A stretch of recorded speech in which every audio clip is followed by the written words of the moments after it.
बेटा कुछ खाने को दे दो, 2 दिन से कुछ नहीं खाया है। भूखे को खाना खिलाओगे तो भगवान आपके भंडारे हमेशा भरा रखेंगे। बहुत आस लगाकर आया हूँ बेटा, कुछ खाने को दे दो। तभी मोहन की पत्नी सीता बाहर आती है और उस भिखारी को खाना देती है। हमारे पास ज्यादा तो नहीं कि आपको अच्छा खाना खिला सके, लेकिन जो भी है हमारे पास ले जाओ।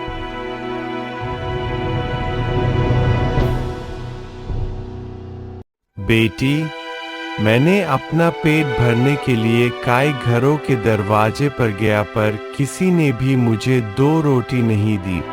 तुमने आज अपनी हिस्से की रोटी मुझे दी और तुम खुद भूखी हो। एक दिन भगवान आपको इतना देगा कि आप संभल नहीं पाओगे। और इतना कहकर भिखारी वहां से चला गया और थोड़ा आगे जाकर वह गायब हो जाता है। उधर सीता और उसके पति मोहन ने भूखे रहकर ही पूरी रात गुजार दी। मोहन भले ही गरीब है, लेकिन उसका दिल बहुत अमीर है। वहीं उसका छोटा भाई पैसे वाला है, लेकिन बहुत ही बेईमान और निर्दयी व्यक्ति है। अपनी पूरी जिंदगी में ना किसी की मदद की और ना ही कभी किसी गरीब भूखे को खाना खिलाया। हमेशा अपने पैसे का घमंड किया और सभी की अपने से तुच्छ समझ। एक दिन की बात है, मोहन के घर में खाने को कुछ नहीं था, तो उसकी पत्नी मोहन से कहती है, ए जी 2 दिन हो गए भूखे रहे, पेट में 2 दिन से अन्न का दाना नहीं गया। तुम अपने छोटे भैया से मदद क्यों नहीं लेते? हो सकता है आपको बड़ा भाई जानकर कुछ मदद कर दे और आपको कोई काम दे दे।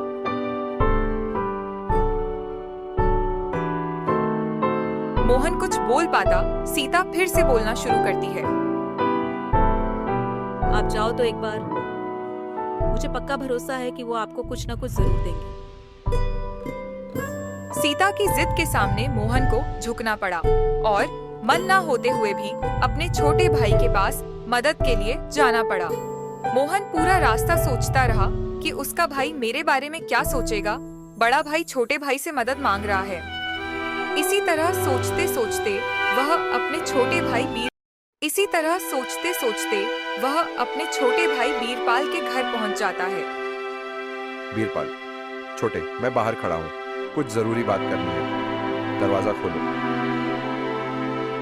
मोहन की आवाज सुनकर बीरपाल, जो पहले से ही अंदर बैठा हुआ था, अपनी पत्नी से कहता है, लगता है दरवाजे पर मोहन खड़ा है, शायद कुछ मदद मांगने आया है। तुम ऐसा करो, बाहर जाओ और उसे बोलो कि बीरपाल घर पर नहीं है, कोई काम से बाहर चला गया है। बीरपाल की पत्नी दरवाजा खोलते हैं और मोहन को ऊंची आवाज में बोलते हैं,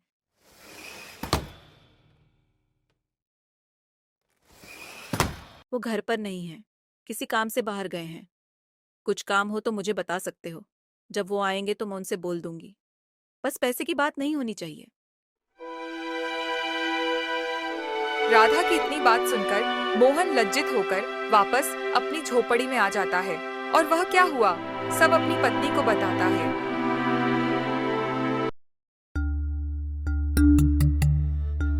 उस गांव में निरपत नाम का राजा रहता था। वह बहुत ही दयालु था और हमेशा अपने गांव वासी की मदद किया करता था। उसके दर पर जो भी जाता कभी खाली हाथ वापस नहीं आता। भिखारी, पंडित, रैंक सभी उसके दरबार में जाते और कुछ न कुछ अशर्फियां इनाम जरूर लाते। राजा ने अपनी बेटी के जन्मदिन के खुशी के मौके पर सभी गांववासी को एक एक गाय दान में देने का ऐलान किया। सभी गांववासियों को दरबार में उपस्थित होने को कहा।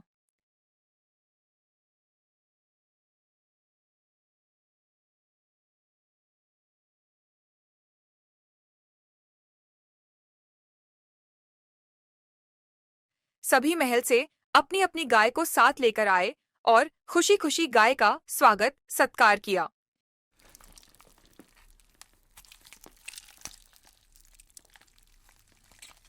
मोहन को भी गाय मिली और अब शायद वह पहले से ज्यादा खुश था, क्योंकि अब गाय के दूध बेचकर कुछ पैसे कमा लेगा और अपने घर बार चलाने लगेगा। सब कुछ अच्छा चल रहा था। तभी अचानक मोहन की पत्नी सीता के घर मायके में कुछ जरूरी काम आ गया, तो मोहन और सीता दोनों को जाना पड़ा। हमें अभी के अभी घर चलना पड़ेगा, कुछ जरूरी काम है। माँ जी ने खबर पहुंचाई है। ठीक है, हम कल चलेंगे, लेकिन हमारे जाने के बाद गाय को खाना पानी कौन देगा? और गाय को हम साथ भी तो नहीं ले जा सकते। समस्या गंभीर थी कि मायके जाना भी जरूरी है और दूसरी तरफ गाय को अकेला कैसे छोड़ सकता है। उन्होंने तय किया कि वो अपनी गाय को अपनी पड़ोसी रामू के पास छोड़ देंगे। रामू एम कुछ दिनों के लिए अपनी पत्नी के घर जा रहा है, तो क्या तुम मेरी इस गाय को कुछ दिन दाना पानी दे सकते हो? इसका जितना भी दूध निकले तुम ही रख लेना। ठीक है मोहन भैया, मैं आपकी गाय को बांध लूंगा, लेकिन तुम जल्दी वापस आ जाना। इस तरह रामू मोहन की गाय को रखने के लिए तैयार हो जाता है। अगले दिन रामू अपने खेत पर जाता है। जैसे ही वह घर से निकलने वाला होता है, तो मोहन की गाय बोलती है, आज तुम खेत पर जा रहे हो तो संभल कर जाना, रास्ते में खतरनाक कुत्ते मिलेंगे। क्या ये तो बोलने वाली गाय है? हे भगवान, काश ये गाय मुझे मिल जाती है। और इतना बड़बड़ाते हुए वह अपने खेत की ओर निकल जाता है। जैसा ही वह गांव के बाहर निकला, कुछ पालतू कुत्ते उस पर हमला करने लगे। तभी वह जान बचाकर भाग आया। लेकिन सबसे बड़ा आश्चर्य यह था कि ऊस गाय कैसे पता चला कि कुत्ते ऊस पर हमला करेंगे। कुत्तों ने मुझ पर हमला किया, ये बात गाय ने कैसी बता दी? शायद यह कोई इत्तेफाक है। रोज की तरह वह फिर से अपने खेत पर जाने ही वाला था कि वह गाय फिर बोली, संभाल कर जाना, रास्ते में खूंखार शेर घूमते हैं।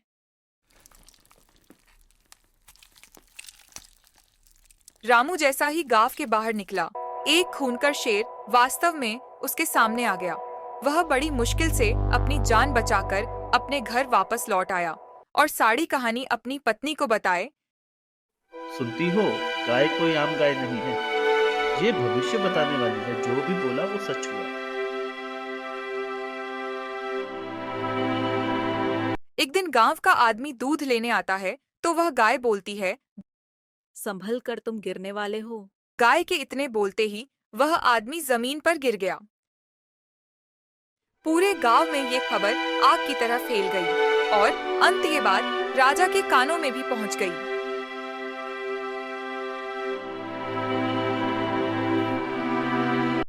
कुछ दिनों बाद मोहन और सीता वापस लौट आते हैं, तो पूरे गांव वाले सिर्फ उसी की चर्चा कर रहे थे।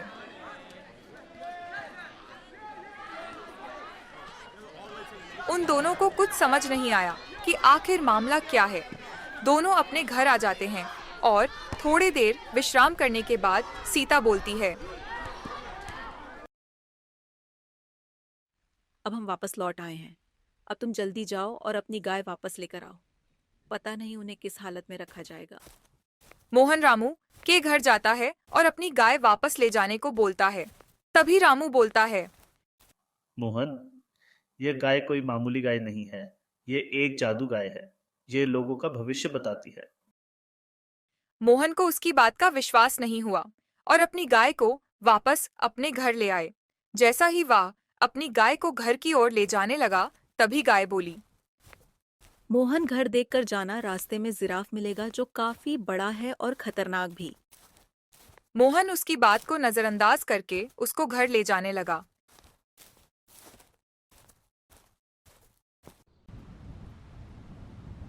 बाप रे, इतना बड़ा जिराफ, इसकी गर्दन तो देखो कितनी लंबी है। गाय ने जैसा बोला था वैसा ही हुआ। ये गाय तो सच में भविष्य बताती है। मोहन ने सारा वाक्यांश अपनी पत्नी को बताया, तो वह भी आश्चर्य हुए। धीरे धीरे ये बात पूरे गांव में फैल गई और उस गाय की बदौलत वो काफी ज्यादा अमीर हो गया था। उसकी आर्थिक स्थिति पहले से पूरी तरह बदल चुकी थी। अब वो अच्छे कपड़े, घर और अच्छा भोजन खाने लगा था। ये बात जग्गू चोर को पता चल गई, तो उसने गाय को चुराने का प्लान बनाया। मोहन की गाय जादुई गाय है। मैं इसे किसी को बेच दूंगा और बहुत सारा पैसा कमाऊंगा और फिर मैं भी बहुत अमीर बन जाऊंगा। और रात को मौका मिलते ही गाय को चुराकर ले जाता है।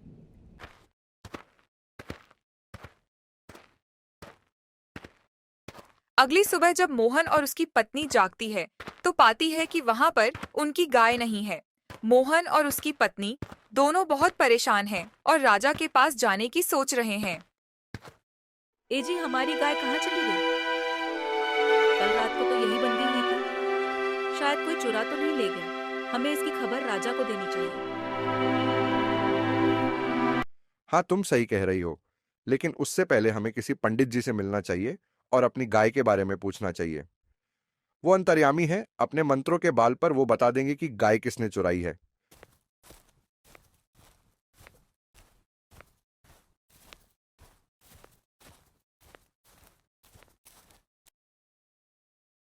महाराज, मेरी गाय को घर से कोई चोर चोरी करके ले गया। कृपा करके मुझे बताने का कृपा करें कि मेरी गाय किसने चुराई है। बेटा, जहां तक मैं देख पा रहा हूं, तेरी गाय को जग्गू नाम के चोर ने चुराया है। मैं तुम्हारी सिर्फ इतनी ही मदद कर सकती हूं। बाकी तुम राजा के पास जाओ, वही तुम्हारी समस्या का निवारण करेगा। मोहन राजा के पास जाता है और अपनी समस्या सुनाता है।